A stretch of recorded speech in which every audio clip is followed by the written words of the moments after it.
Good morning guys. Tuturuan ko kayo paano gumamit ng clamp tester at ating aalamin na guys. Mag-set tayo guys ng easy guys pa. Ilawin na natin. At magti-test tayo guys dito. Huwag kayong mag-test dito guys kapag hindi easy guys. Ito DC guys. Yung nakita nyo. Atong isi-set natin guys sa easy para di sumabog yung clamp tester natin. Alamin natin guys kapag ano yung voltahe guys.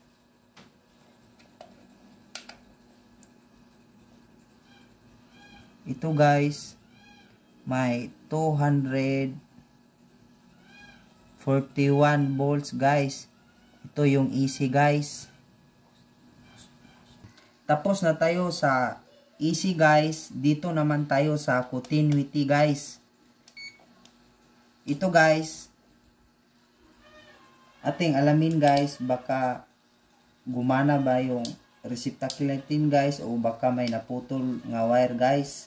At isi-set natin guys sa continuity.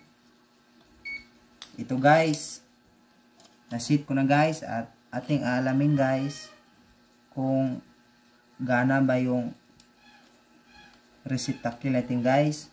Kapag gumana guys, umiilaw yung clamp tester natin guys. At ating alamin guys.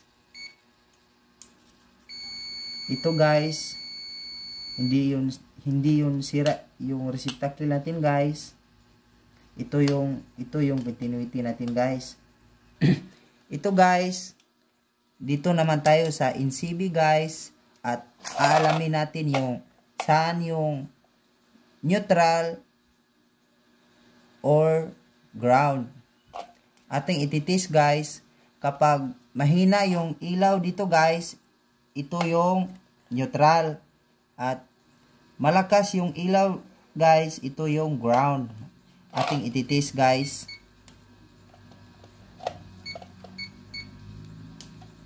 Mahina guys, baka ito yung neutral. At dito naman guys, ito yung live guys. Nakuha nyo guys. Dito naman tayo sa NCB guys at aalamin natin saan yung neutral at saka live. Ididikit natin yung clamp tester guys. Kapag malakas guys or mahina, ito yung neutral at saka live. Ididikit natin guys. Mahina guys, baka neutral guys. At sa pikas guys, malakas, ito yung live. Ito guys, tapos na tayo and thank you.